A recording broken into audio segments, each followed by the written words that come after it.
Hello అండి అందరికీ welcome back to my channel Navavyakruti vlogs. So మీరు అందరూ బాగుండాలని మనస్ఫూర్తిగా కోరుకుంటూ మీ నవవ్యాకృతి.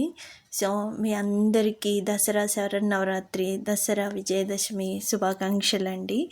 సో మీ జీవితాల్లో ఉండే అతి దుర్గమమైన సమస్యలు కానీ ఇబ్బందులు కానీ ఏ ఉన్నా కానీ ఆ అమ్మవారు ఈ సంవత్సరం మీకు అవన్నిటిని తొలగించాలని, మీ జీవితం చాలా సుఖమయంగా చేయాలని మనస్ఫూర్తిగా కోరుకుంటున్నాను. అండ్ మీతో పాటు నేను కూడా బాగుండాలని అమ్మవారిని అయితే మనస్ఫూర్తిగా ఆరాధిస్తున్నాను అనమాట. సో ఇది వచ్చేసి దసరా వ్లాగ్ అనమాట. ఇంకా అక్కడ మా ఇంటి దగ్గర పెట్టున్న అమ్మవారి దగ్గరికి అయితే మేము వెళ్ళాము. సో అంతకుముందు కూడా నేను మీకు షార్ట్ వీడియోలో చూపించున్నాను. సో ఊరంతటికి ఒకటే దగ్గర ఒక్క దగ్గరే పెడతారనమాట. ఎంత బాగుంటారో అమ్మవారు. అండ్ మెయింటెనెన్స్ కానీ, పూజా కార్యక్రమాలు మెయింటైన్ చేయడం కానీ, టైమింగ్స్ కానీ, స్లాట్స్ కానీ, అన్నదానం కానీ 9 రోజులు అన్నదానం జరుగుతుందండి. సో ఒక్కొక్క రోజు ఒక్కొక్క దాత ముందుకొచ్చి అన్నప్రసాదం అనేది ముందుకు తీసుకెళ్తూ ఉంటారనమాట. సో ఇక్కడ అమ్మవారు చూసారా ఎంత కళగా ఉన్నారో. సో అమ్మవారిని చూస్తేనే కడుపు నిండిపోతుంది అనమాట. ఆకలి దప్పులు తెలియదు. ఎందుకు అంటే అమ్మ కదా, అంత ప్రశాంతంగా ఉంటారనమాట. అయితే ఇంకొకటి ఏంటంటే అండి, రూపాయి కూడా మనం కట్టాల్సిన అవసరం లేదు. ఏదన్నా మన ఇష్టంతో రైస్ కానీ లేకపోతే ఎంత అన్నా కొంచెము అన్నదానానికి అమౌంట్ కానీ ఇస్తే ఇవ్వడమే తప్ప నోరు తెరిచి ఎవరిని రూపాయి అయితే అడగరండి. ఈవినింగ్ వచ్చేసి కుంకుమార్చన ఉంటుంది. మార్నింగ్ 5:30 నుంచి 10 వరకు చండీ హోమం అయితే ఉంటుంది అనమాట. ఈ నవరాత్రి 9 రోజులు. సో మనం ఏమి తెచ్చుకోవాల్సిన అవసరం లేదు. ఏమేమి కావాలో మొత్తం వాళ్ళే ఇచ్చి చక్కగా బ్యాచ్ వైజ్గా కూర్చోబెట్టి చండీ హోమం అయితే చేపిస్తూ ఉంటారనమాట. అండ్ లాస్ట్ ఇయర్ అంతకుముందు ఇయర్ ఇంకా బాగుంది. సెట్టింగ్ లోపల వెంకటేశ్వర స్వామిని పెట్టి, అష్టలక్ష్ముల్ని పెట్టి చక్కగా చాలా బాగుంది. ఎప్పుడు ఒకటేలా కాకుండా కొంచెం చేంజ్ చేస్తూ ఉంటారు కదా. ఈ ఇయర్ కూడా బాగుంది. కాకపోతే కలశాలకి నవదుర్గల్ని అట్లా అలంకరించారనమాట. మిడిల్లో చూసారా ముగ్గురు అమ్మల్ని పెట్టారు. ముగ్గురు అమ్మల మూల పుటమ్మ చాలా పెద్దమ్మ. అసలు ఎంత బాగుంటుందో కదా ఈ పద్యం వింటుంటే.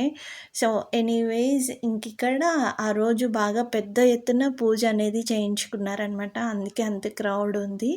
ఇక అలా కమింగ్ టు బ్యాక్ వచ్చేస్తే దసరా రోజు అనమాట. పొద్దున్నే 3:40కి లేచాను నేనైతే. ఎందుకు అంటే కొంచెం పండగ పూట కలగా ఉండాలి, ముగ్గేసుకోవాలి కదా. అందుకని అది కూడా మొత్తం ఇసుకంతా రావడం, మాలు అంతా ఉండడం వల్ల లేట్ అయిపోతుంది అనమాట. ఊడ్చి కడగడం అదంతా డ్రై అయిపోయిన తర్వాత మళ్ళీ తుడవడం. సో ఇదంతా ఉండడం వల్ల పొద్దున్నే లేచి అసలు గల్లీలో ఒక్కరు కూడా లేవలేదండి బాబు. నేనే లేచాను పండగ పూట. నాకు ఏమైనా పండుగ ఉంది, పని ఉంది అంటే అస్సలు నిద్ర పట్టదు. ముందు ఆ పని అయిపోతే ప్రశాంతంగా ఇంట్లో ఎంతసేపైనా కూర్చుంటా, కానీ బయట పని అయితే తొందరగా ఫినిష్ చేసుకుంటా మ్యాక్సిమం అంటే మ్యాక్సిమం. సో అట్లా నేనైతే బయట అలుకు జల్లి ముగ్గు పెట్టేసుకొని లోపలికి వచ్చేసి ఇక ఇల్లంతా ఊడ్చి తుడిచేసుకుంటున్నాను అనమాట. ఇక ఇల్లంతా తుడుచుకున్న తర్వాత బ్రష్ చేసుకొని ఫ్రెష్ అప్ అయిపోయి అట్లా టీ పెట్టుకున్న పొద్దున్నే. అప్పుడు టైం ఎంత అయింది అనుకుంటున్నారు? 5:40 అయింది. అప్పటికే నా పని అంతా అయిపోయింది చూడండి. పిల్లలు కూడా లేచారు. కొంచెం మ్యాట్లు దులపడం, పక్క దుప్పట్లు అన్నీ సర్దడం వల్ల తొందరగా అయిపోయింది అనమాట. ఇంకా వాళ్ళు కూడా లేచి పండగప్పుడు చిన్నగా హెల్ప్ చేస్తూ ఉంటారు. ఇంకా మా వాడు అప్పటికే బాత్ చేసుకొని కూడా వచ్చేసాడు. ఇంకా అట్లా అంతకు ముందు రోజే చక్రాలు చేస్తున్నాయి కాబట్టి టీలో కొన్ని వేసుకున్నారు వాళ్ళు. నేనైతే ప్లెయిన్గా టీ అయితే తీసుకున్నా. ఇక ఆల్మోస్ట్ ఫ్రెష్ అప్ అయ్యి వచ్చిన తర్వాత అందరం ఇంక కలిసి గుమ్మాలకి మామిడి ఆకులు, తర్వాత బంతిపూలు. నాకు ఈ ఫెస్టివల్ అంటే చాలా ఇష్టం అండి. ఇదొకటి. తర్వాత వినాయక చవితి అంటే చాలా ఇష్టము. ఎందుకు అంటే ప్రతీదీ పూజిస్తాం, ప్రతీదీ అలంకరణగా చేస్తూ ఉంటాం అనమాట. సో అందుకోసమే. దానికి తోడు సంవత్సరానికి ఒక్కసారి కదా ఇంటికి గుమ్మడికాయ తిప్పుతాము. ఎందుకో దసరా రోజు అంటే ఇల్లు చాలా కళగా ఉంటుంది. సో నాకు సాధ్యమైనంత వరకే వీడియో క్యాప్చర్ చేశాను. ఎందుకు అంటే ఊర్లో తీసినవి కొన్ని వీడియోస్ ఇంకా ఎడిట్ చేయాల్సినవి కొంత ఉంది అనమాట. దానికి తోడు స్పేస్ తక్కువ ఉంది కదా ఫోన్లో, సాధ్యమైనంత వరకు క్యాప్చర్ చేశాననమాట. అండ్ ఈ పండుగ రోజు చక్కగా జమ్మి కొడతారు పిల్లలు, జమ్మి బంగారం తెచ్చుకుంటారు, మన దగ్గర ఆశీర్వాదం తీసుకుంటారు. ఈ పండగకి ప్రతి ఇయర్ ఈ పండగకి తర్వాత సంక్రాంతికి పిల్లలకి ఆశీర్వచనం అయితే చేస్తూ ఉంటాం అనమాట. అండ్ గుడి దగ్గర కూడా ఆశీర్వచనం చేపిస్తూ ఉంటా. ఈ ఇయర్ నాకు కుదరలేదు, లాస్ట్ ఇయర్ చేయించాను, పిల్లలే వెళ్ళారు, మరి మొత్తానికైతే తెలియదు కానీ. సో నవరాత్రులు అంటే చాలు ఎప్పుడు దుర్గమ్మ దగ్గరికి వెళ్తూనే ఉంటారు, పంతులు గారికి ఆశీర్వచనం చేయించుకొని వస్తూనే ఉంటారు, నో ప్రాబ్లం దానికైతే. ఇంక ఇట్లా మార్నింగ్ మా వర్క్ అయితే తోరణాలు కట్టడం, పూజ అంతా కలిపి 9:30 కల్లా సో 9:30కి కంప్లీట్ చేసామన్నమాట. ఇంక నేను 100కి 4 మూరలు వచ్చాయండి బంతిపూలు, చక్కగా నాకు సరిపోయాయన్నమాట. ఇంకొన్ని విడిపూలు కూడా ఉంటే అవి వాటి మధ్యలో మామిడాకులు కూడా యాడ్ చేసేసుకొని గేట్లకి వస్తాయి కదా అని చెప్పేసి కుచ్చేస్తున్నా అప్పటికప్పుడు. సో మీరందరూ దసరా పండుగ నవరాత్రులు చక్కగా చేసుకున్నారని మనస్ఫూర్తిగా అనుకుంటున్నాను. అండ్ ఇంకెవరైనా నా వీడియోస్ చూసి లైక్ చేయని వాళ్ళు ఎవరైనా ఉంటే ప్లీజ్ లైక్ చేసి నచ్చితేనే సపోర్ట్ చేయండి, ఓకేనా? నచ్చకపోతే వద్దు.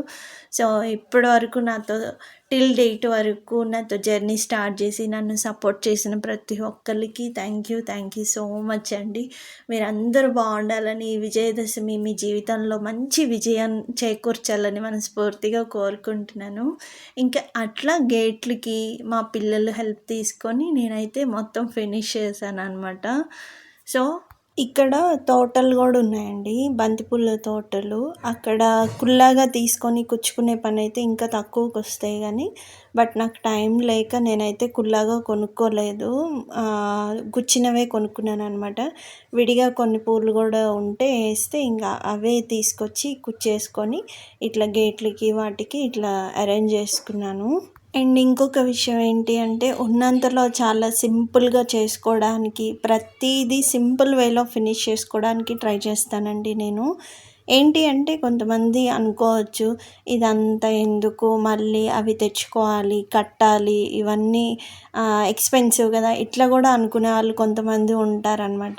బట్ నా వరకు వస్తే ఒక ఫెస్టివల్ వస్తూ ఉంది అంటే దానికి మినిమం సింపుల్గా ఎలా చేసుకోవాలనే మైండ్ సెట్తోనే ఆలోచించుకుంటూ ఉంటానన్నమాట.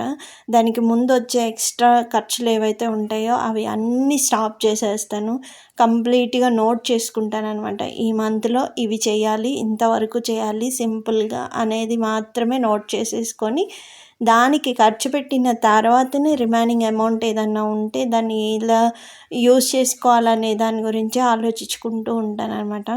సింపుల్గా ఒక విషయం చెప్తానండి, మనకి సడన్గా హెల్త్ బాగోదు, హాస్పిటల్కి వెళ్తే 2 రోజులకి 2,000 అలా లేచిపోతాయి అన్నమాట.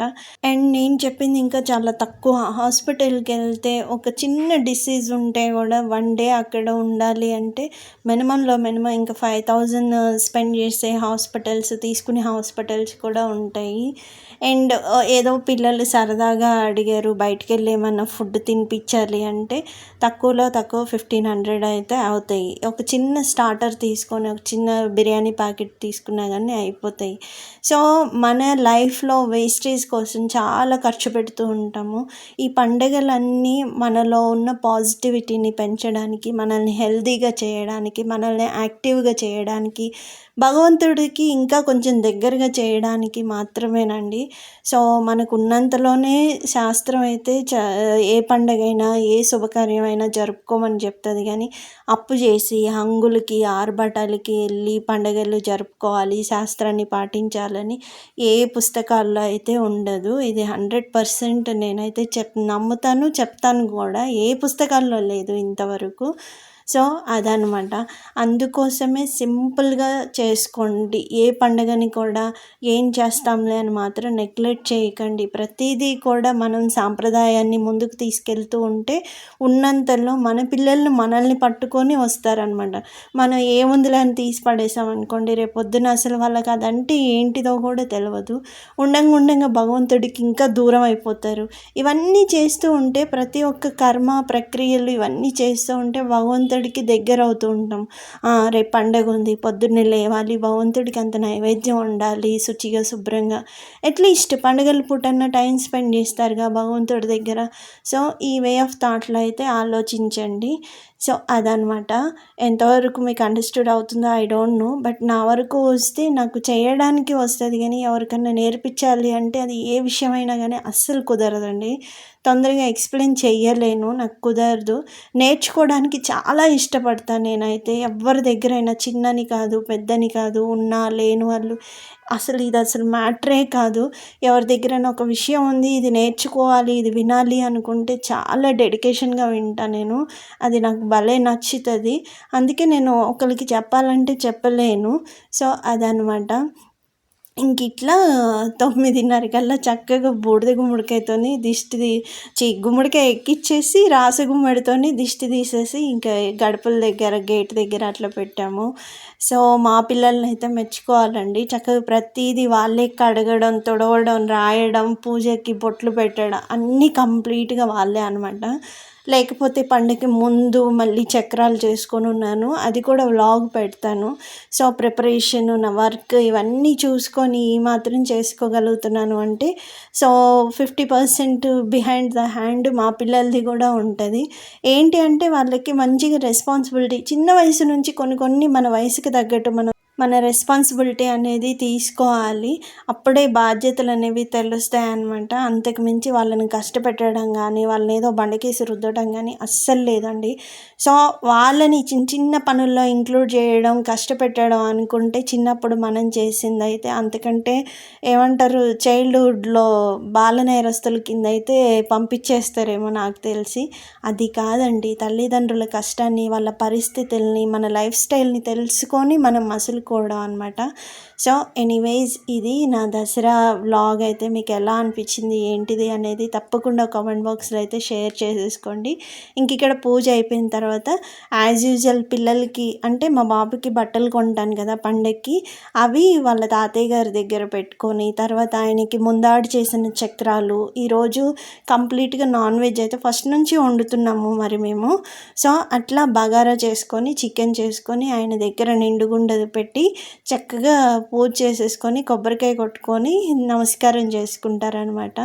సో తద్వారా పితృదేవతలు కూడా సంతోషిస్తారు. పెద్దలకి పెట్టుకోవడం మన వంశం వృద్ధి చెందడం, మన బిడ్డలు వాళ్ళ జీవితంలో సక్రమంగా లైఫ్లో సక్సెస్ అవ్వడానికి మనల్ని పెద్దల్ని ఎప్పుడూ ఆరాధించుకోవాలన్నమాట. సో అది నేను కంప్లీట్గా నమ్ముతాను. మీకు ఎన్నోసార్లు చెప్తున్నాను, ఇది మా డాడీ దగ్గర నుంచే నేర్చుకున్నాను. ఎంత లేకపోయినా వాళ్ళ అమ్మకు ఒక చీర, వాళ్ళ నాన్నకు ఒక పంచె అయితే కంప్లీట్గా పెట్టుకుంటారు మా డాడీ. సో ఇక్కడ మా పాప ఎప్పుడు కొబ్బరికాయ కొడతా అంటది. నేనే కొట్టడమే అంతంత మాత్రం అంటే మా పాప నాకంటే దారుణంగా కొడుతుంది అనమాట. ఎవరైనా ఇంటికి పూజకి పిలిస్తే ఎక్కడికన్నా వెళ్తే నేను ఏం మొక్కుతానో ఏమో నాకు తెలియదు, కానీ క్లియర్గా ఒక్కటే మొక్కుకుంటా, దేవుడా తొందరగా కొబ్బరికాయ పగలాలని. ఎందుకంటే తొందరగా పగలదు, నాకు కొట్టి విసుగొచ్చేస్తుంది అనమాట. సో అట్లా ఇంకా మా పాప కూడా కుస్తీ పడతా ఉంది. ఫైనల్గా వాళ్ళ అన్ననే కొట్టించాడు అనమాట. ఆమెకేమో భ్రమ కొట్టాలని, అదేమో రాదు, ఏం చేస్తాం చెప్పండి. సో ఇక్కడ పెట్టిన తర్వాత డాబా మీదకి కూడా వెళ్ళేసి ఒక చిన్న ప్లేట్లో మళ్ళీ కొద్దిగా అన్నము, రైస్, వాటర్ పెట్టేసి నమస్కారం చేసుకుంటాము. అప్పుడు పితృదేవతలు కాకి రూపంలో వచ్చి దాన్ని స్వీకరిస్తారని భావిస్తారనమాట. సో అట్లా నా దసరా వ్లాగ్ అయితే ఎండ్ చేశాను. పిల్లలు అయితే డ్రెస్ వేసుకోలేదండి, ఈవినింగ్ ఎప్పుడో జమ్మికి వెళ్ళేటప్పుడు వేసుకున్నారు, కానీ నా ఫోన్లో స్పేస్ లేక నేనైతే తీయలేదన్నమాట. సో ఆశీర్వచనం చేశాము పండుగ రోజు. పిల్లల కోసం అయితే నేను ఇద్దరిని బ్లెస్ చేశాను. భగవంతుడి దయ వల్ల వాళ్ళ లైఫ్ ఎప్పుడు పీస్ఫుల్గా ఉండాలని, మంచిగా భగవంతుడు వాళ్ళకి మంచి జ్ఞానాన్ని ప్రసాదించాలి అని చెప్పేసి కోరుకుంటున్నాను.